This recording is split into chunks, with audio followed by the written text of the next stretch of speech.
90s के दौर में एक WWE सुपरस्टार ऐसा था जिसने रेसलिंग की दुनिया में जो मुकाम पाया वैसा सुपरस्टार WWE आज तक दूसरा नहीं बना पाया। जिसने रेसलिंग में तो खूब नाम कमाया पर पर्दे के पीछे उसकी कहानी कुछ और कहती थी। वो बैकस्टेज काफी बदनाम और अय्याश हुआ करता था, जिसने उभरते हुए टैलेंट्स को आगे बढ़ने से रोका था और ड्रेसिंग रूम में अपने प्रेजेंस से जहर भर दिया था। मैं बात कर रहा हूँ 90s एरा के शॉन माइकल्स की, जिसने रेसलिंग को तो बहुत बड़ा योगदान दिया पर वास्तविक जीवन में उसकी छवि इतनी खराब थी कि कोई उसके साथ काम करने से डरता था। और शॉन माइकल्स कैसे बने 90s के दौर के सबसे बदनाम। तो आज इस वीडियो में हम बात करेंगे शॉन माइकल्स की कि क्यों वे सबसे ज्यादा हिटेड थे पूरे 90s में। तो प्लीज वीडियो में शुरू से लेकर अंत तक बने रहिए। दोस्तों, हमारे व्यूअर से रिक्वेस्ट ये भी है कि जब भी आप हमारे चैनल पर आते हैं तो क्लिक करके प्लीज वीडियो को एटलीस्ट 50-60% तक देखें, जिससे हमें मोटिवेशन मिले। क्योंकि दोस्तों, अगर आप हमारे वीडियो को क्लिक करके 15 से 20 सेकंड में बंद कर देंगे तो इससे अच्छा है कि आप वीडियो को क्लिक ही ना करें और अपने समय को बचाएं। पर जब आपके पास हमारे कंटेंट को देखने के लिए 5 से 6 मिनट भी नहीं है तो ऐसे व्यूअर्स हमें नहीं चाहिए। एक वीडियो को बनाने में आपके भाई का बहुत एफर्ट जाता है और आप दूसरे के कंटेंट को देखते हैं, पर आप हमारे कंटेंट की भी रिस्पेक्ट करें। क्योंकि इंडिया में रेसलिंग फैंस बहुत कम बचे हैं और हमें रेवेन्यू के नाम पर कुछ भी नहीं मिलता है। हमारा रेवेन्यू वो है जब आप हमारे कंटेंट को अप्रिशिएट करते हैं और उसे देखते हैं। पास्ट में मैंने शॉन माइकल्स वर्सेस केन और शॉन माइकल्स ने कैसे अपना सिंगल्स रेसलर करियर स्टैब्लिश किया था, उस पर मैंने वीडियो बनाया था। दोस्तों, उस वीडियो पर इंगेजमेंट बहुत कम आया था और वो कम क्यों आया मुझे नहीं पता। और अगर इस वीडियो पर इंगेजमेंट नहीं आता है तो मैं फ्यूचर में शॉन माइकल्स पर वीडियो नहीं बनाऊंगा। शॉन माइकल्स ने अपना रेसलिंग करियर शुरू किया था as a tag team performer, जहां पर उनके दोस्त मार्टी जेनेटी के साथ उन्होंने रॉकर्स टीम बनाई थी और वे अपने शुरुआती सालों में मिडनाइट रॉकर्स के नाम से रेसलिंग करते थे और AWA में उन्होंने फैंस को खूब एंटरटेन किया था। और जितना फेम उन्हें मिलता गया था उतने ही अय्याश वे होते गए थे। माइकल्स रात भर पार्टी करते थे और एक तरफ से वे पार्टी एनिमल हो गए थे और अपने दोस्त मार्टी जेनेटी के साथ वे हर रात औरतों के साथ अवैध संबंध बनाते थे। और 1986 में फर्स्ट टाइम माइकल्स ने लास वेगस में विजिट किया था और वहां से उन्होंने कोकेन लेना शुरू कर दिया था और आने वाले कई सालों तक उनकी ये लत बन गई थी। उनके दोस्त मार्टी ने शॉन के बारे में बताया था कि वे साल में 300 दिन साथ में रहते थे और पार्टी 390 दिनों तक करते रहते थे। और 1987 में रॉकर्स ने WWE में कदम रखा था और वहीं से उन्हें लॉकर रूम में ठंडा रिएक्शन मिला था। और जैसे जैसे उनकी और रेसलर्स के साथ दोस्ती होती गई, वे अपना शो खत्म करने के बाद बार में होते थे और एक बार शॉन और मार्टी बार में थे और उनकी फाइट जिमी जैक फंग से हो गई थी और शॉन और मार्टी ने पूरे बार को तोड़फोड़ मचा दी थी और एक तरफ से पूरे बार को तहस नहस करके रख दिया था। और जब विंस मैकमैन को इसके बारे में पता चला था तो उन्हें फायर कर दिया गया था। जहां पर रॉकर्स का स्टार्ट अच्छा था पर अब उन्हें बॉटम से फिर से स्टार्ट करना होगा। अब वे इंडिपेंडेंट और कॉन्टिनेंटल रेसलिंग प्रमोशंस में परफॉर्म करने लगे थे, जहां पे क्राउड में सिर्फ 50 लोग होते थे और कहीं पर एक आदमी भी नहीं होता था। और हर बुकिंग के उन्हें $300 मिलते थे, जिसे वे सिर्फ अपनी कोकीन की हैबिट्स पर ही लुटा देते थे।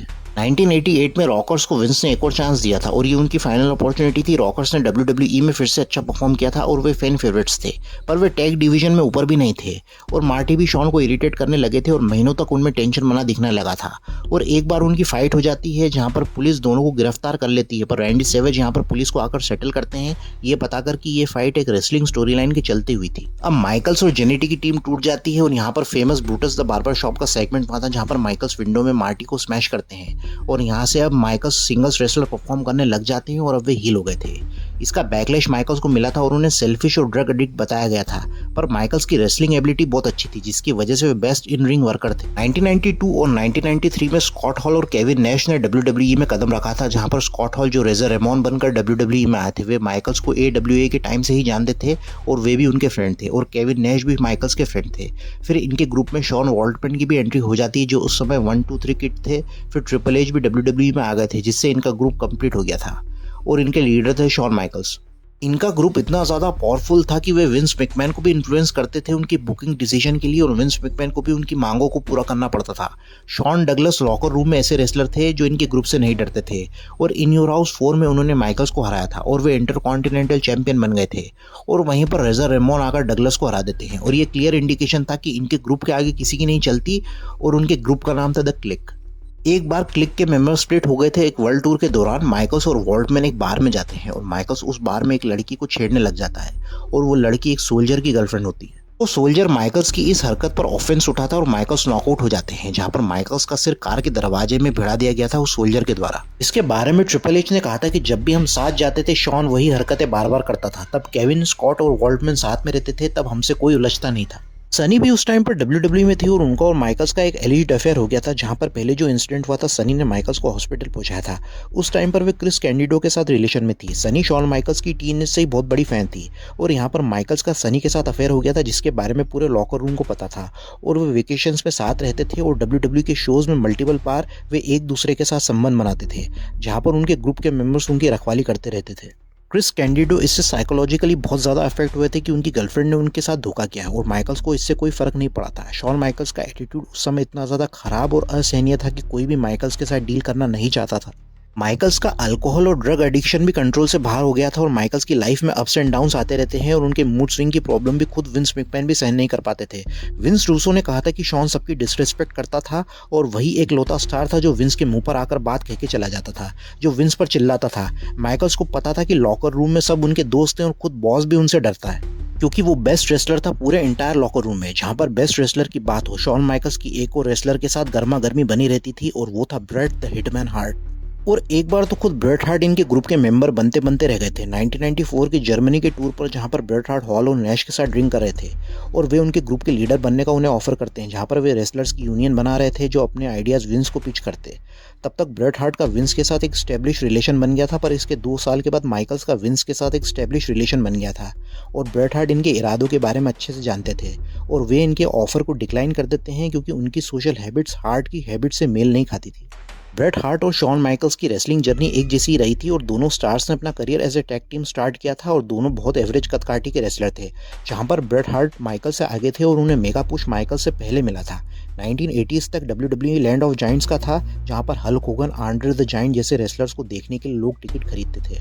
पर ब्रेट हार्ट का डब्ल्यूडब्ल्यूई चैंपियन होना यह साबित करता है कि अगर आपके पास अच्छी रेसलिंग एबिलिटी और कैरिज्मा है तो फैंस आपकी तरफ अट्रैक्ट होंगे, जिसे ब्रेट हार्ट ने प्रूव करके भी बताया था। विंस मैकमैन खुद हार्ट की काबिलियत पर भरोसा रखते थे। शॉन माइकल्स के पास टैलेंट, कैरिज्मा और पर्सनैलिटी थी जिसे कोई इग्नोर नहीं कर सकता था और माइकल्स और ब्रेट हार्ट दोनों टेक्निकली और पर्सनैलिटी वाइज एक नेचुरल कैरिज्मा को कैरी करते थे जिसे आज की रेसलिंग जनरेशन एडमायर करती है। और शॉन माइकल्स के अंदर ऐसी काबिलियत थी कि फैंस उन्हें हमेशा से ही चीयर करते थे, चाहे वो हील हो या फेस हो। इसका एग्जांपल है रेसलमेनिया 11 का माइकल वर्सेस डीजल का मैच, जहां पर माइकल्स हील थे और डीजल फेस थे और फैंस माइकल्स को चीयर करने लग गए थे। फिर माइकल्स फैन फेवरेट हो गए थे और उस समय माइकल्स और ब्रेट हार्ट दोनों बेबी फेस थे और सर्वाइवर सीरीज में डीजल ने अपना टाइटल हार्ट से हारा था। रेसलमेनिया 12 पर माइकल्स और ब्रेट हार्ट का आइकॉनिक आयरन मैन मैच देखने को मिला था, जिसे माइकल्स ने जीता था और यहाँ बॉयहुड ड्रीम शॉन माइकल्स की सच हो गई थी। पर मैच खत्म होने के बाद शॉन माइकल्स ने हार्ट को कहा था, गेट द रिंग। इसकी कंप्लेंट हार्ट ने डब्ल्यूडब्ल्यूई के मैनेजमेंट और विंस मैकमैन से करी थी। टाइटल अपने दूसरे ग्रुप के मेंबर्स के अगेंस्ट ही डिफेंड करेंगे या हारेंगे, लेकिन उस टाइम पर केविन नैश और स्कॉट हॉल WCW चले गए थे और ट्रिपल एच और शॉन माइकल्स डब्ल्यूडब्ल्यूई में रह गए थे। फरवरी 1997 में माइकल्स ने अपने WWE चैंपियनशिप को वेकेट कर दिया था अपनी नी इंजरी बताकर, जिसके जवाब में ब्रेट हार्ट ने कहा था कि वो मुझे रेसलमेनिया 13 में फेस नहीं कर सकता।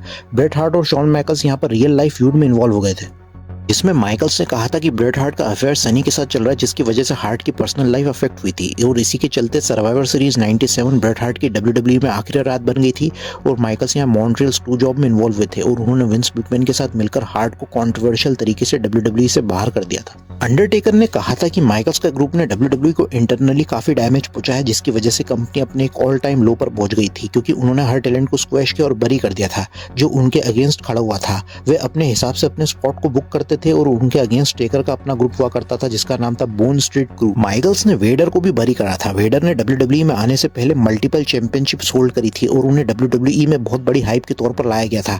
96 समर स्लैम में वेडर माइकल से WWE चैंपियनशिप जीतने के लिए भी बुक थे और जब उनका मैच हुआ था तो माइकल्स रिंग में ही टेंट्रम्स शो करने लग गए थे और बैकस्टेज माइकल्स ने वेडर की बहुत बुरी बेइज्जती करी थी।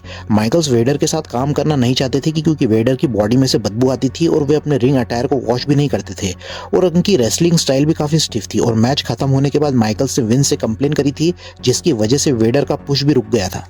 96 सर्वाइवर सीरीज में द रॉक ने WWE में कदम रखा था और माइकल्स यहाँ रॉक के करियर को भी खत्म करना चाहते थे। इस बात का जिक्र ब्रेट हार्ट ने अपनी ऑटोबायोग्राफी में किया है, जहाँ पर माइकल्स को ये लगा था कि द रॉक उनके बेस्ट फ्रेंड ट्रिपल एच से स्पॉटलाइट खींच लेंगे और 98 के टाइम पर स्टीव ऑस्टिन अब कंपनी के लीडिंग फेस हो गए थे और माइकल्स यहाँ पर ऑस्टिन की बढ़ती पॉपुलैरिटी से भी जेलस हो गए थे। पर जब ऑस्टिन ने रॉयल रंबल 98 जीता तो माइकल्स ने ऑस्टिन के अगेंस्ट अपना टाइटल हारने से मना कर दिया था। पर रॉयल रंबल में माइकल्स की इंजरी और उनके पर्सनल इश्यूज ने बहुत बड़ा कंट्रीब्यूटिंग फैक्टर कैरेक्टर प्ले किया था और अगर वे ऑस्टिन से नहीं हारेंगे तो उन्हें अंडरटेकर कन्फ्रंट करने के लिए रेडी थे। पर एनी हाउ माइकल्स ने अपना मैच ऑस्टिन के अगेंस्ट हारा और उन्हें पुट ओवर किया और माइकल्स इसके बाद डब्ल्यूडब्ल्यू से सेमी रिटायर्ड हो गए थे। और रेसलमेनिया 14 का मैच डब्ल्यूडब्ल्यू की हिस्ट्री का एक पाइवेटेबल मूवमेंट माना जाता है, जिससे एटीट्यूड एरा की शुरुआत हुई थी और ऑस्टिन एरा डब्ल्यूडब्ल्यू में शुरू हुआ था। शॉन माइकल्स ने अपनी लाइफ को इसके बाद पूरी तरह से बदला था, जहां पर वे अब पूरी तरह से स्पिरिचुअल होके आए थे और गॉड में बिलीव करने लगे थे। और 2002 में रिटर्न होने के बाद वे कंप्लीटली डिफरेंट ह्यूमन के तौर पर डब्ल्यूडब्ल्यू में वापस आए थे और 2010 तक उन्होंने डब्ल्यूडब्ल्यू में परफॉर्म किया था और अपने आखिरी रेसलमेनिया के मैच में उन्होंने +5 रेटेड मैच दिया था अंडरटेकर के अगेंस्ट।